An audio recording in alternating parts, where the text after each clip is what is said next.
Vasudeva Sutam Devam Kamsa Chanura Mardanam Devaki Paramanandam Krishnam Vande Jagadgurum Tvameva Mata Cha Pitattvameva Tvameva Bandhusya Sakhatvameva Tvameva Vidya Dravidam Tvameva Tvameva Sarvam Amadeva Deva Tvameva Sarvam Gurudeva Deva.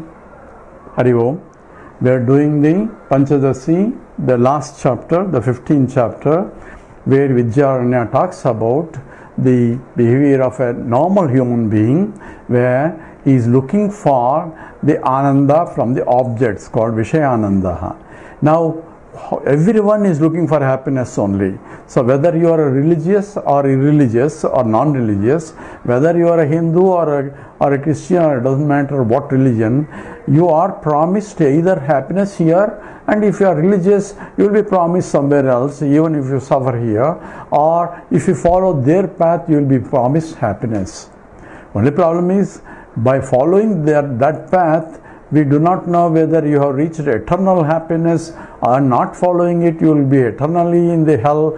What of the eternal happiness or eternal hell, that whether you have gone there, we will never know, because no one has come back to tell us. So it's only promising in terms of the future happiness. But here the Vedanta talks about happiness here and now. Say now, yes, you don't have to go to Swarga or somewhere else to be happy, because if the happiness is not now, what promise that who is going to fulfill your promise? If I go there, then I will be happy there, and you take all the money now and I will be promised happiness. You think you will believe that?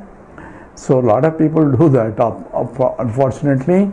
But here, there is happiness has to be here and now. So how can that be? Says, with all the world, so much of problems, how am I going to be happy with all the limitations?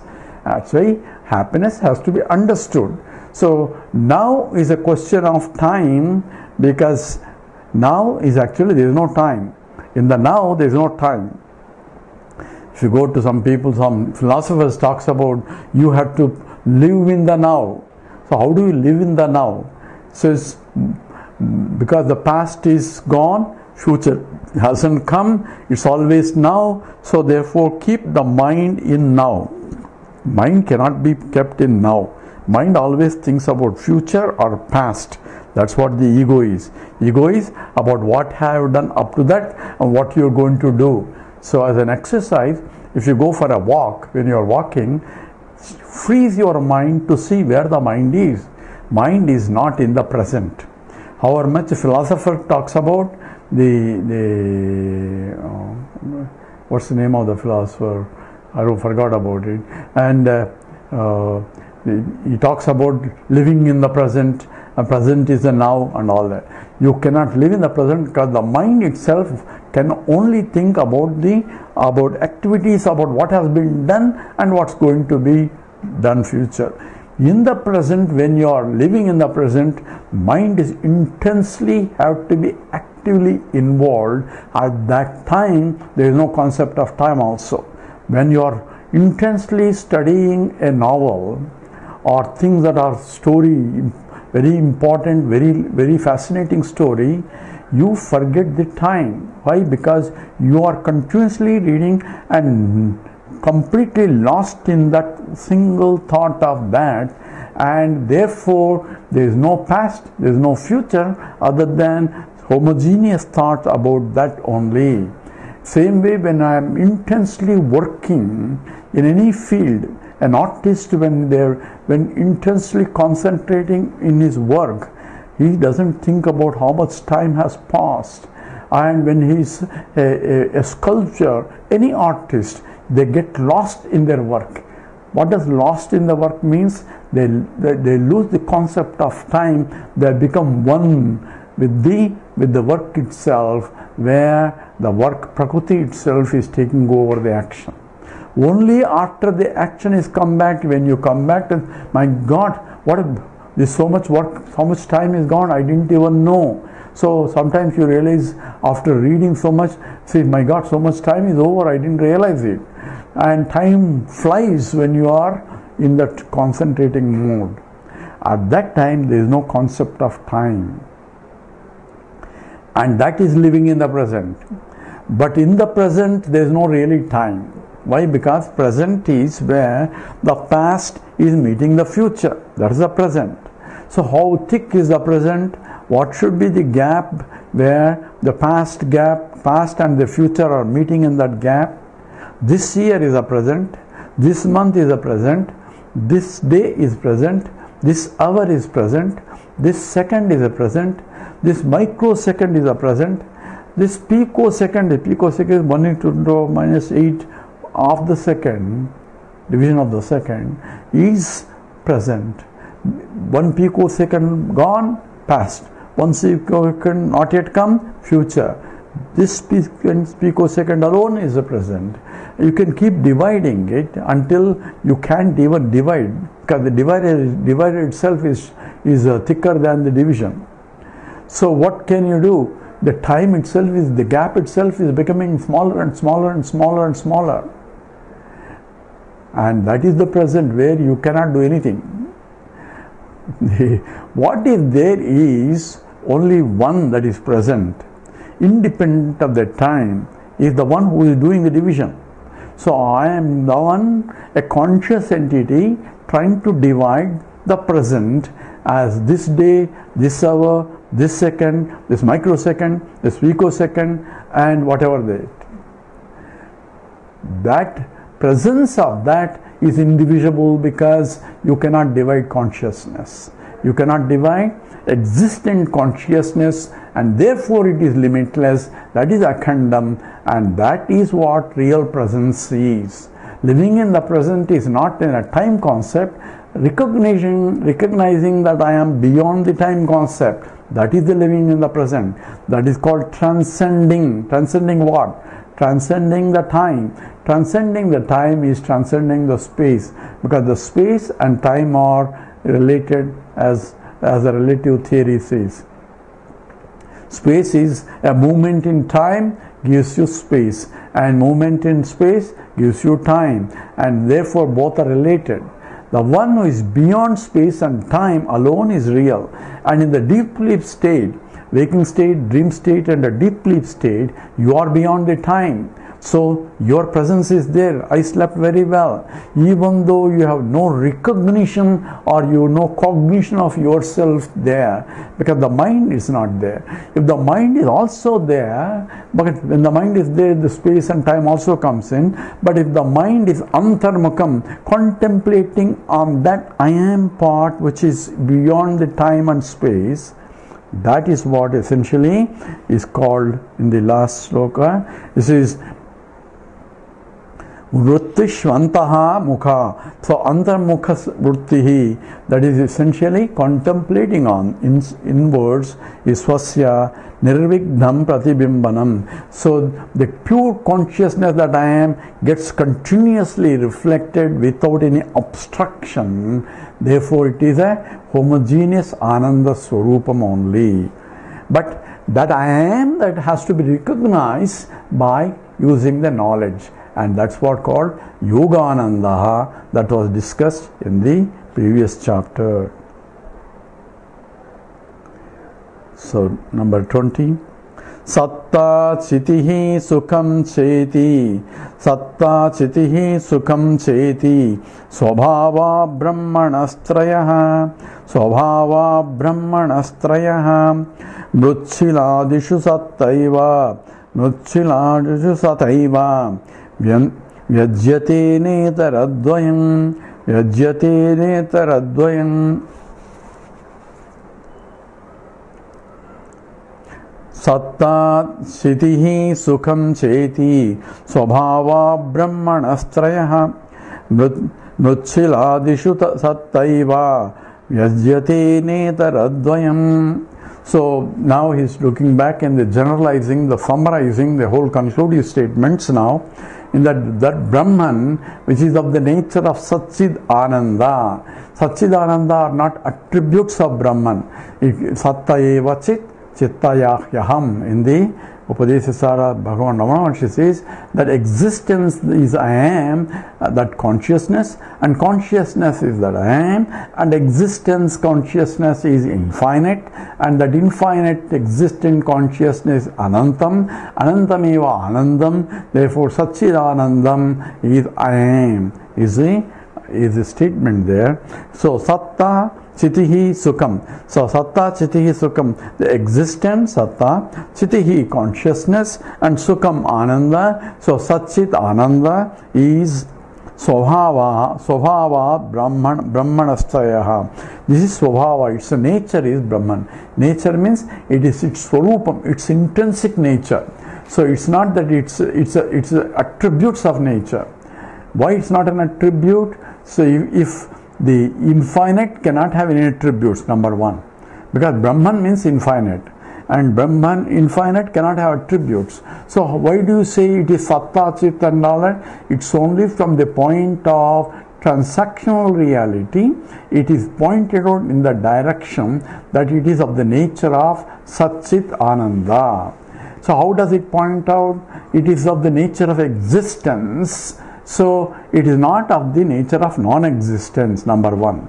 So we can rule out completely things that do not exist at all as Brahman. So because we are talking about existent Brahman. So does God exist or not? If we are talking about existent God only, non-existent God we cannot talk about it. Oh, God doesn't exist. So how do you know? Because I have not seen him. If you see him, then it's not a God. Because if you see him, then you are seeing him in a spatial coordinates. That means he becomes limited by the space, and anything limited by space cannot be God. God is infinite. You cannot see infinite. So then therefore there is no God. So that's all the lack of clear understanding of that alone. It means existence itself is the nature of the reality.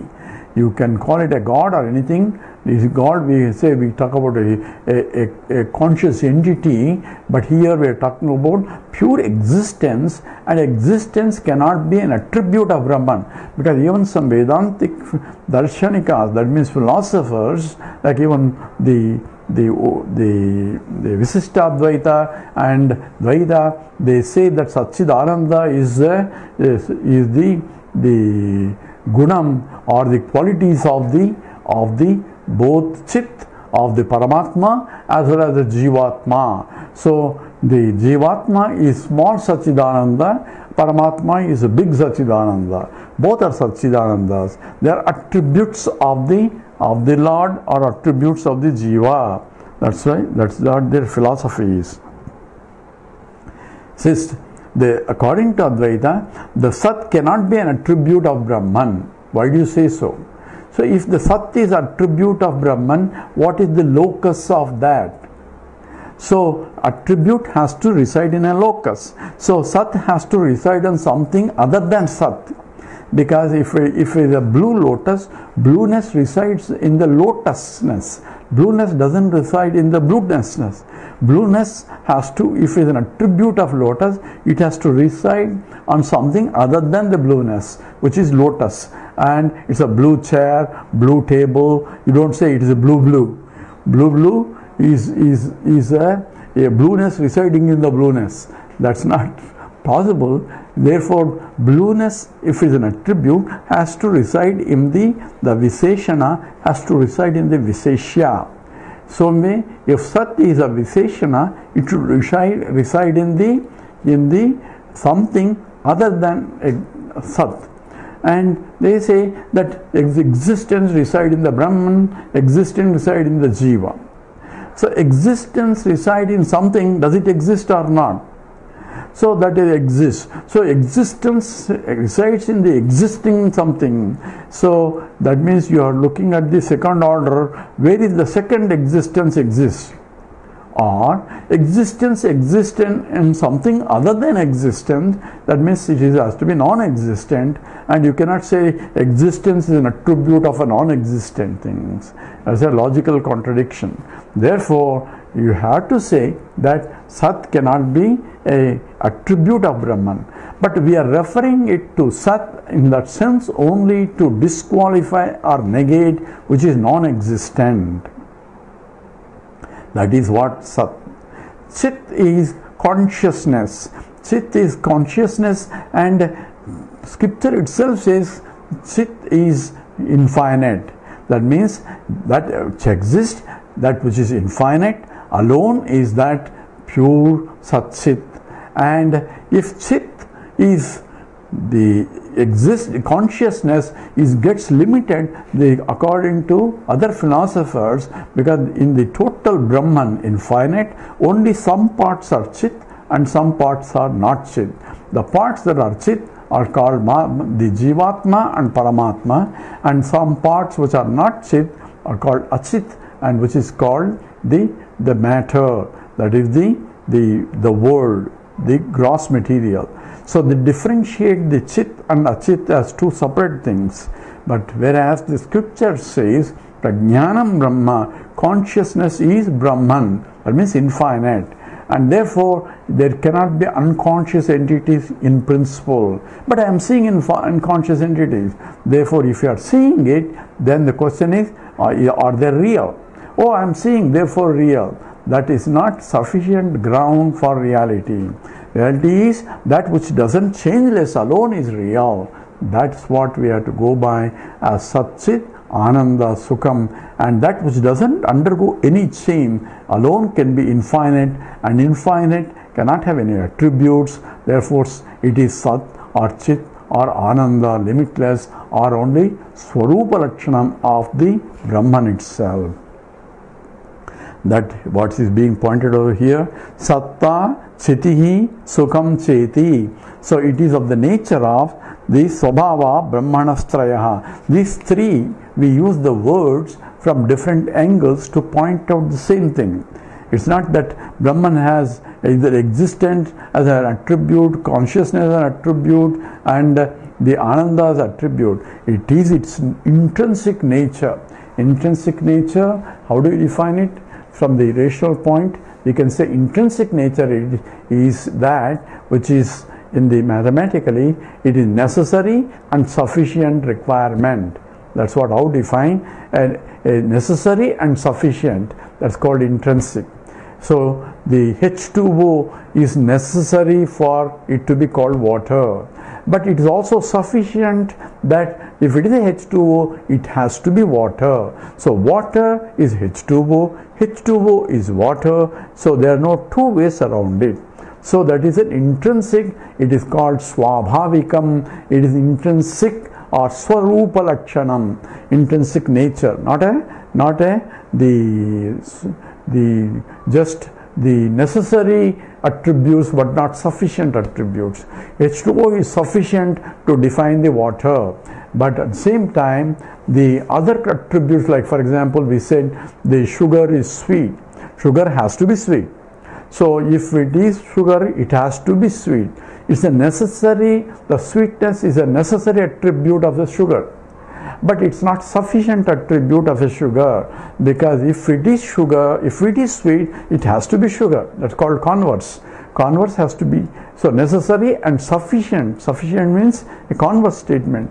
If it is sweetness, it is sufficient that it has to be a sufficient qualification to define sugar.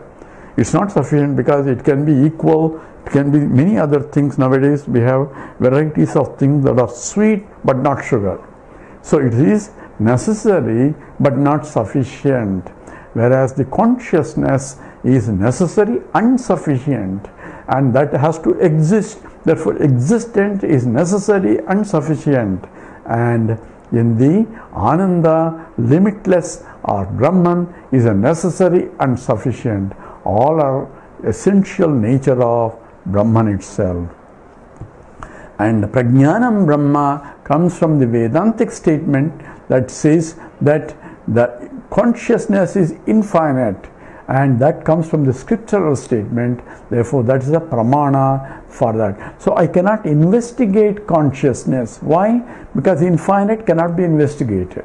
Only finite things can be investigated. So any attempts to investigate consciousness makes the object of investigation unconscious entities. That's why a scientist trying to look at the neurons and all that and come up with some consciousness. When the neurons are organized in some way, then consciousness is exhibited. So that's only their definition of what consciousnness means. But here we're talking about consciousness has to be infinite and therefore cannot be investigated. Also, conscious is a subject who is investigating itself. He is a conscious entity trying to objectify something else, so he cannot really investigate himself. The subject cannot become an object for investigation. So, satta chitihi sukham cheti svabhava brahmanastrayaha. Now, same Brahman, and now you look at the world. Is the world different from Brahman? It cannot be different from Brahman. Why? Because if it is different from Brahman, Brahman being infinite, if something is different from Brahman, then Brahman ceases to become infinite. So if we say Brahman is infinite, everything has to be in Brahman only. And therefore, the world cannot be away from Brahman. It has to include in the Brahman itself as a part. But infinite cannot have parts also. So there is only apparent the world that is there. And here it says Mrutsiladishu Sattaiva. In the case of Mrutsila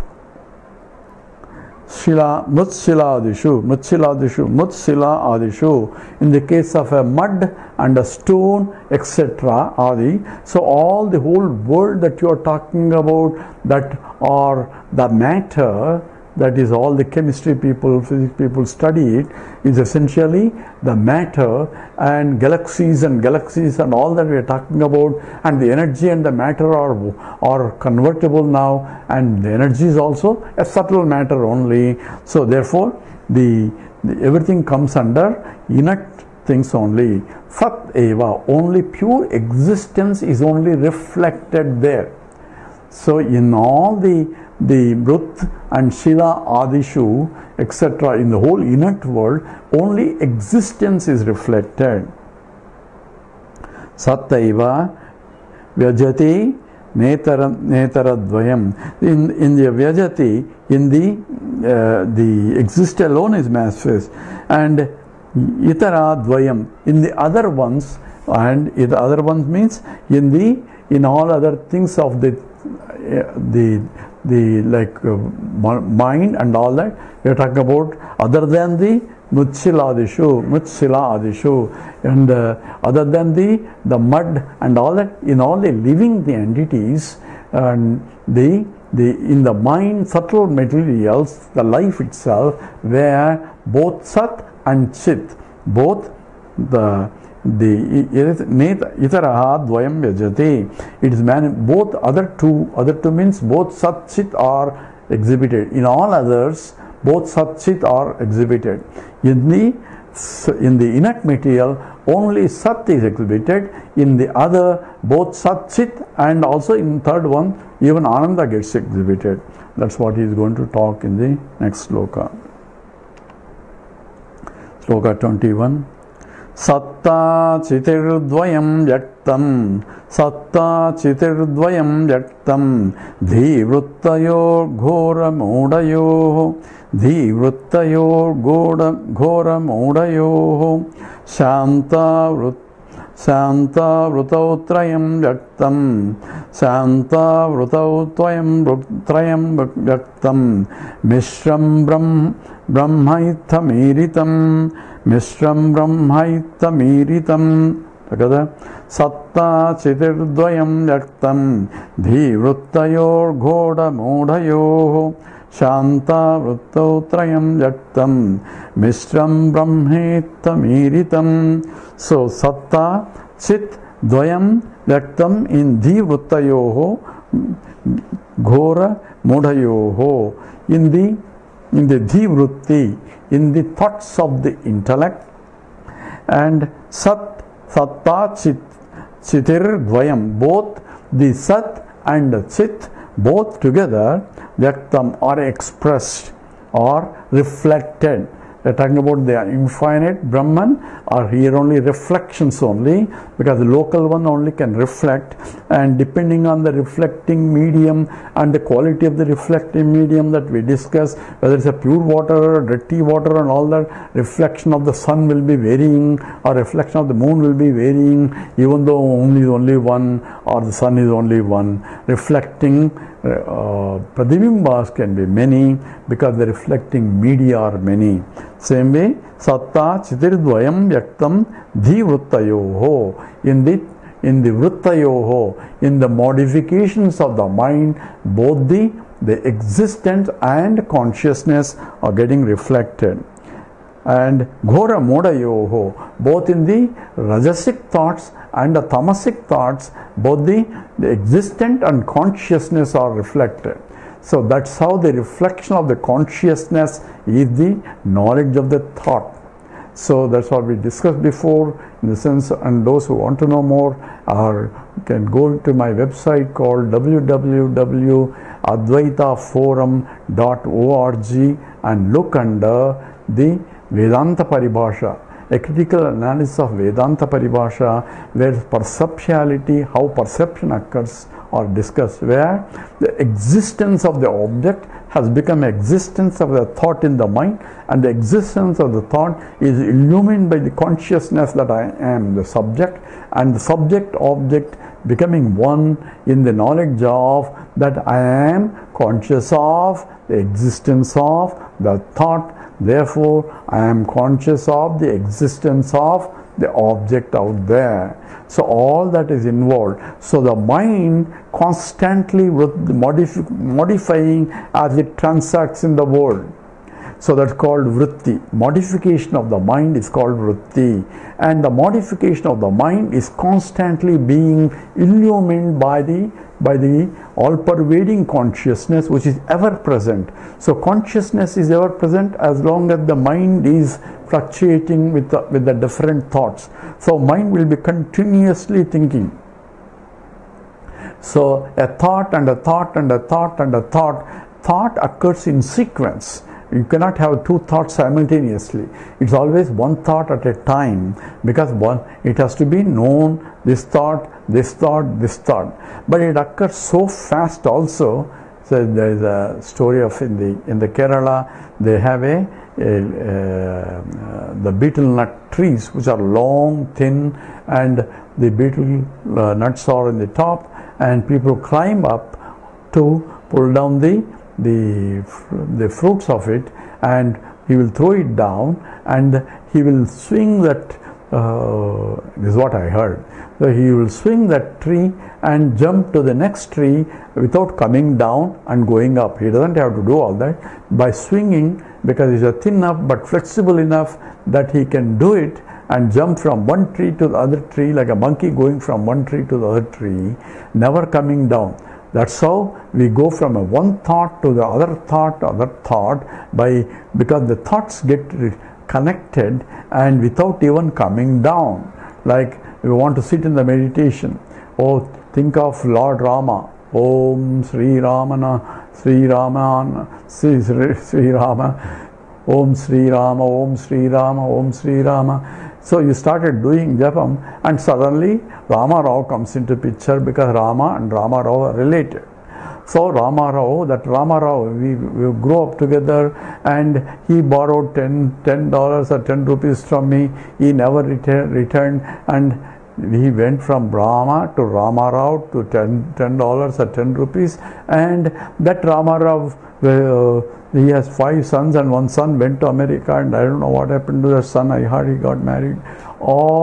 He went to travel all over the world, and one son went to Japan, and one son went to Australia. Mind is traveling, and a fellow is sitting here doing Ram, and whereas the mind has traveled from one thought by association. One thought, that are called wool gathering thoughts. So one thought to other thought to other thought, other thought. That's what happens when you walk or do something, that boy, you will be thinking without knowing what you are thinking, one thought, one thought, one thought. So you travel all over the world, meditation is over. That's why the idea of japa is, instead of different thoughts, your mind is provided to think only one thought. One thought, come down, one thought, come down, one thought, come down. Come down where? Come down to where the mind without the thoughts. So I am conscious of the thought, I am conscious of the silence also. So that's how the meditation, the japa yoga comes into picture, and we'll go into more details into that, how exactly the consciousness gets reflected and all that. We'll stop with this. Om Purnamada Purnamidam Purnat Purnamudachyate Purnasya Purnamadaya Purnamiva Vasishyate. Om Shanti Shanti Shanti. Harihi Om Sri Gurubhyo Namaha. Harihi Om.